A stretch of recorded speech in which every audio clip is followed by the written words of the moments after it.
కోసం, దునియాలో బ్రతికేయడం కోసం ఎలా పడితే అలా బ్రతికితే అల్లా సుబ్హానహు తాలా దగ్గర ఏసారి ఒకే మజ్లిస్లో తలాక్ తలాక్ తలాక్ అని 3 సార్లు పలికిన తలాక్. గర్భవతి బిడ్డ పుట్టనంత వరకు ఇద్దత్ పూర్తి కాదు. చూడండి, బహిష్టు అయిన స్త్రీ అయితే ఒకవేళ ఆ స్త్రీ ప్రెగ్నెంట్ అయితే ప్రెగ్నెన్సీ అయ్యే వరకు, అంటే డెలివరీ అయ్యే వరకు ఇద్దత్ అనేది ఉంటుంది. అస్సలాముఅలైకుం వరహమతుల్లాహి వబర్కతు. Welcome to my channel. నహమదు నుసల్లి అలా రసూలిల్ కరీం, అమ్మాబాద్. ఫ్రెండ్స్, బిఫోర్ నా వీడియోలోని పెళ్ళి, కట్నం గురించి మనం తెలుసుకున్నాం. క్లుప్తంగా చెప్పాను నేను. ఇన్షాల్లా దానిపై ఆచరిస్తారని కూడా నేను అల్లాహ్తో దువా చేస్తున్నాను. మరి ఇప్పుడు ఈరోజు నా టాపిక్ ఏంటో తెలుసా? చాలా ఇంట్రెస్టింగ్ టాపిక్ అండి. తప్పకుండా మిస్ కాకుండా, మీరు ఫార్వర్డ్ చేసుకోకుండా, స్కిప్ చేయకుండా చూడండి.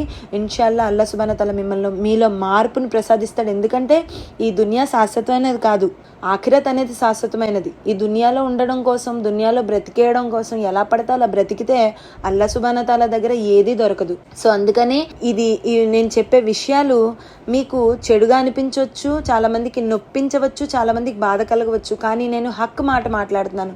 ఇది నా నోటి మాటలు కాదు, నేను ఖురాన్లో ఉన్నది మీకు బోధిస్తున్నాను. అల్లా చెప్పాడు కాబట్టి మనము దాన్ని ఆచరించాలి, నలుగురికి చెప్పాలి, ఈ తప్పు నుంచి వాళ్ళని రక్షించాలి. కాబట్టి నేను ఈ విషయాన్ని మీ ముందు ఉంచుతున్నాను.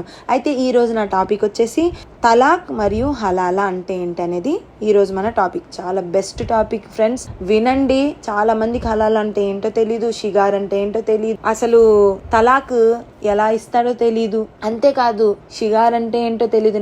నిన్న నేను వీడియోలో షిగార్ అనేది చెప్పాను, కుండ మార్పిడి, పెళ్లి అని చెప్పేసి. అవి కూడా చేసుకోకూడదు. అంతే, తలాక్ ఏ విధంగా ఇవ్వాలి, ఏ విధంగా ఇస్తేనే తలాక్ అనేది అవుతుంది, లేదంటే మీ పైన ఎంత పాపం అనేది అల్లాహ్ సుబ్హానహు తాలా వేస్తాడు అనేది మీరు ఈ వీడియో ద్వారా తెలుసుకుంటారు. హలాలా అనేది అది చేయవచ్చా చేయకూడదా అనేది కూడా మీరు ఈ వీడియోలో తెలుసుకుంటారు. మరి ఇంకా ఆలస్యం చేయకుండా నా వీడియోని మొదలు పెడతాను ఇన్షాల్లా. బిస్మిల్లాహిర్ రహ్మానిర్ రహీం. అల్లాహ్ ఖురాన్ షరీఫ్లో ఇట్లా ఆజ్ఞాపిస్తున్నాడు. సూరా నిసా వాక్యం 24 అర్థం. ఇంకా ఇతరుల వివాహ బంధంలో ఉండే స్త్రీలు కూడా మీకు హరాం. చూడండి, తలాక్ ఇవ్వలేని స్త్రీలు, ఇంకా పెళ్లిలోనే ఉన్న స్త్రీలు మీరు వివాహం చేసుకోవడం మీకు హరాం అని చెప్పేసి ఈ వాక్యం ద్వారా మనకు తెలుస్తుంది. పై ఖురాన్ వాక్యంలో ఎటువంటి స్త్రీలతో పెండ్లి హరాం, నిషిద్ధం అల్లా వివరించాడు.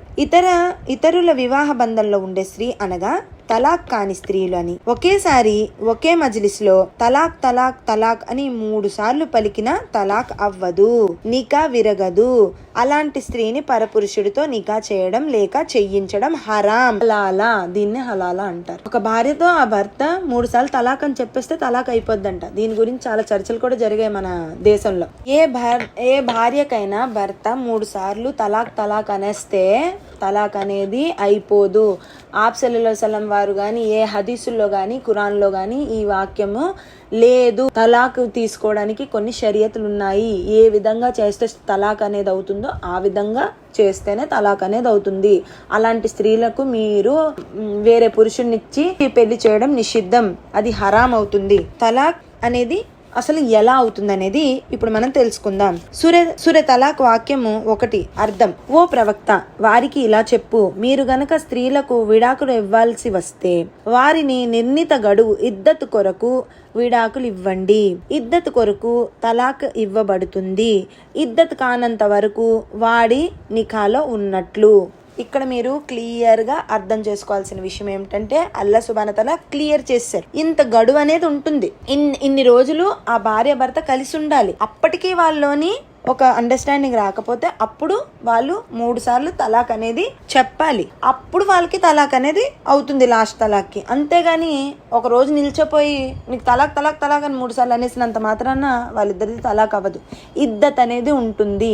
అల్లాహ్ సుబ్హానహు తాలాయే ఖురాన్లో ఇద్దత్ గడువు పూర్తి కానంత వరకు తలాక్ అనేది అవ్వదు అని క్లియర్ గా ఈ వాక్యంలో, ఇదే సాక్ష్యం మీకు ఈ క్లియర్ గా ఈ వాక్యంలో తెలుస్తుంది. సూరా బక్రా వాక్యము 228 అర్థం. విడాకులు ఇవ్వబడిన స్త్రీలు 3 బహిష్టు కాలం పూర్తయ్యే వరకు మరొకరితో పెండ్లి చేసుకోకుండా విధిగా వేచి ఉండాలి. క్లియర్. చూసారా, అల్లాహ్ సుబ్హానహు తాలా చెప్పేశారు. ఖురాన్ వాక్యం ఇది, నా వాక్యం కాదండి, నా నోటి మాట కాదు, ఖురాన్ వాక్యం. ఏ స్త్రీ అయినా 3 బహిష్టుల వరకు భర్తతో కలిసి ఉండాలి, ఒక దగ్గర కలిసి ఉండాలి. ఇది ఇద్దత్ సమయం. ఈ ఇద్దత్లో ఈ 3 నెలలు ఆ భార్య భర్తలు కలిసే ఉండాలి. ఆ 3 నెలల్లోని ఆ స్త్రీకి కానీ ఆ పురుషుడికి కానీ వేరే ఒక్కరితో వివాహం అనేది చేయకూడదు. వారి గర్భాశయాల్లో అల్లా సృష్టించిన దాన్ని దాచడం వారికి ధర్మం కాదు. ఒకవేళ స్త్రీ గనక ప్రెగ్నెన్సీతో ఉంటే, హమల్తో ఉంటే ఆ విషయాన్ని తలాక్ ఇచ్చేయాలి కదా అని చెప్పేసి దాయకూడదు. ఆ భర్త ఎంత మంచివాడు కానప్పటికీ, ఆ భర్తతో ఎన్ని కష్టాలు పడుతున్నప్పటికీ భర్తతో దాయకూడదు, కంపల్సరిగా చెప్పేయాలి. అల్లాను అంతిమ దినాన్ని వారు నిజంగానే విశ్వసించేవారు అయితే ఆ విధంగా చేయడం ఎంత మాత్రం భావ్యం కాదు. వారి భర్తలు దాంపత్య సంబంధాలను సరిదిద్దుకొనుటకు సిద్ధంగా ఉంటే ఈ నిరీక్షణ కాలంలో వారిని తమ భార్యలుగా తిరిగి స్వీకరించే హక్కు వారికి ఉంది. చూడండి, నిజంగా ఒకవేళ ఈ కలిసి ఉండడం అల్లా సుబ్హానహు వ తఆలా ఒక దగ్గరే కలిసి ఉండమని ఎందుకు చెప్పారంటే, ఏమో వాళ్ళలోని ప్రేమ కలగొచ్చు, వాళ్ళు క్షమించుకోవచ్చు, ఒకరినొకరు అండర్స్టాండింగ్ చేసుకొని మళ్ళీ ఈ 3 నెలల గడువులోని ఒకవేళ కలిసిపోవాలి, ఆ భార్యతోనే ఉండాలి, ఆ భర్తతోనే ఉండాలని మీరు అనుకుంటే మీరు కలిసి ఉండవచ్చు. అంటే భార్యగా అతను స్వీకరించవచ్చు. అప్పుడు ఈ ఇద్దతు అవన్నీ అల్లా సుబ్హానహు వ తఆలా క్షమించేస్తాడు, మళ్ళీ మిమ్మల్ని కలిపేస్తాడు అనమాట. ఇది కరెక్ట్ ధర్మం. అంతేగాని నిలబెట్టి 3 సార్లు తలాక్ తలాక్ తలాక్ అంటే అప్పుడు తలాక్ అయిపోదు. అదే నేను చెప్పాలనుకున్నాను ఈ వీడియోలో. ఒక తహర్లో ఒక తలాక్ అవుతుంది, రెండో తహర్లో రెండో తలాక్ అయిపోయింది అనుకుందాం. 3వ తహర్ వచ్చే లోపు ఒకవేళ వీళ్ళు కలిసిపోవాలనుకుంటే కలిసిపోవచ్చు. 3వ తహర్కు చేరిన తర్వాత కూడా వాళ్ళు తలాక్ చెప్పుకున్నట్లే అప్పుడు వాళ్ళ ఇద్దత్, వాళ్ళ రజియత్ అనేది పూర్తి అవుతుంది. అప్పుడు ఆ స్త్రీ వాడిపై నిషిద్ధమవుతుంది. తహర్ అంటే ఏంటని మీకు డౌట్ రావచ్చు. తహర్ అనగా స్త్రీ బహిష్టు తర్వాత గుసూలు చేసే పవిత్రంగా ఉండే కాలం. బహిష్టు కాలంలో తహర్ అవ్వదు. చూడండి, ఆ స్త్రీ బహిష్టు కాలంలో ఉన్నప్పుడు తహర్ చేయకూడదు, అంటే తలాక్ అని చెప్పకూడదు. ఆ స్త్రీ బహిష్టు అయిపోయిన తర్వాత తను గుసులు చేసుకుని పాక్గా ఉన్నప్పుడు మీరు తలాక్ అనేది చెప్పాలి. 2 తలాకులు ఇచ్చేసిన తర్వాత కూడా 3వ తలాక్ రాకముందు కలిసిపోవాలనుకుంటే కలిసిపోవచ్చు. లేదు 3వ తలాక్ కూడా అయిపోయింది, 3వ తహర్ అంటే 3వ బహిష్టు అయిపోయిన తర్వాత ఆ స్త్రీ గుసులు చేసి పాక్గా ఉన్న తర్వాత కూడా భర్త తలాక్ అనేది చెప్పేసినట్లయితే ఆ స్త్రీ ఇంకా అతనికి నిషిద్ధం అయిపోయినట్టే. ఒకవేళ బహిష్టులో ఉన్నప్పుడు ఆ తలాక్ తీసుకోబడదు. ఈ నిరీక్షణ కాలంలో వారిని తమ భార్యలుగా తిరిగి స్వీకరించే హక్కు వారికి ఉంది. విడాకులు ఇవ్వబడిన స్త్రీలు 3 బహిష్టు కాలం వరకు 3 నెలలు పూర్తి అయ్యే వరకు విధిగా వేచి ఉండాలి. గర్భవతి బిడ్డ పుట్టనంత వరకు ఇద్దత్ పూర్తి కాదు. చూడండి, బహిష్టు అయిన స్త్రీ అయితే 3 నెలలు, ఒకవేళ ఆ స్త్రీ ప్రెగ్నెంట్ అయితే ప్రెగ్నెన్సీ అయ్యే వరకు, అంటే డెలివరీ అయ్యే వరకు ఇద్దత్ అనేది ఉంటుంది. డెలివరీ సమయంలో భర్త తలాక్ అనేది ఇవ్వకూడదు, అది హరాం. బహిష్టు నిలిచిన స్త్రీలకు కూడా విడాకులు పొందిన తర్వాత 3 నెలలు 3 బాలచంద్రుల వరకు వేచి ఉండాలి.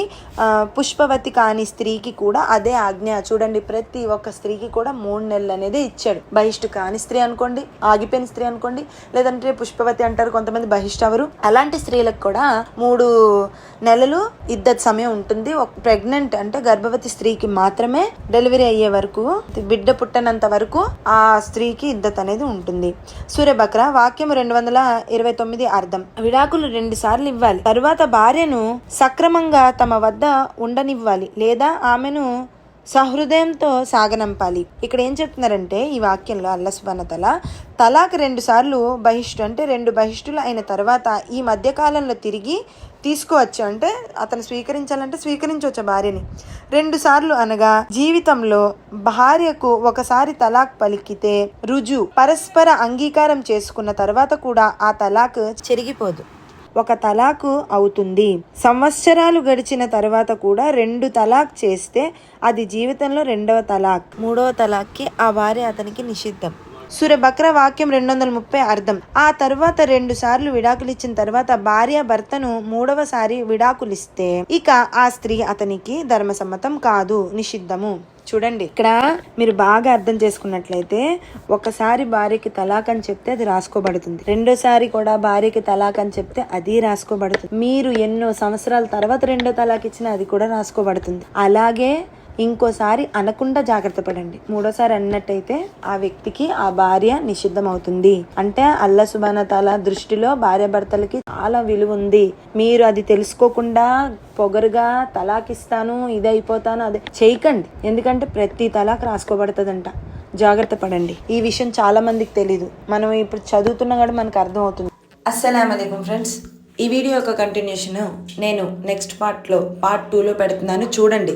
చాలా ఇంట్రెస్టింగ్ వీడియో. ఎందుకంటే చాలామందికి హలాలా తలాక్ గురించి చాలా డౌట్స్ ఉన్నాయి. సో వాటన్నింటికి చెక్ పెట్టే వీడియో ఇది. కంపల్సరిగా చూడండి. ఈ మధ్య కాలంలో కేసులు కూడా జరిగాయి దీని గురించి. మీకు ఇది అవగాహన రావాలని, కరెక్ట్గా అన్ని విషయాలు తెలుసుకోవాలని చెప్పేసి ఈ వీడియో చేస్తున్నాను. మంచి వీడియో, మీరు మిస్ అవ్వకుండా చూడండి. ఈ వీడియోని ఎలాగైతే ఆదరించారో నెక్స్ట్ వీడియోని కూడా ఆ విధంగానే ఆదరిస్తారని కోరుకుంటాను. అస్సలాము అలైకుం.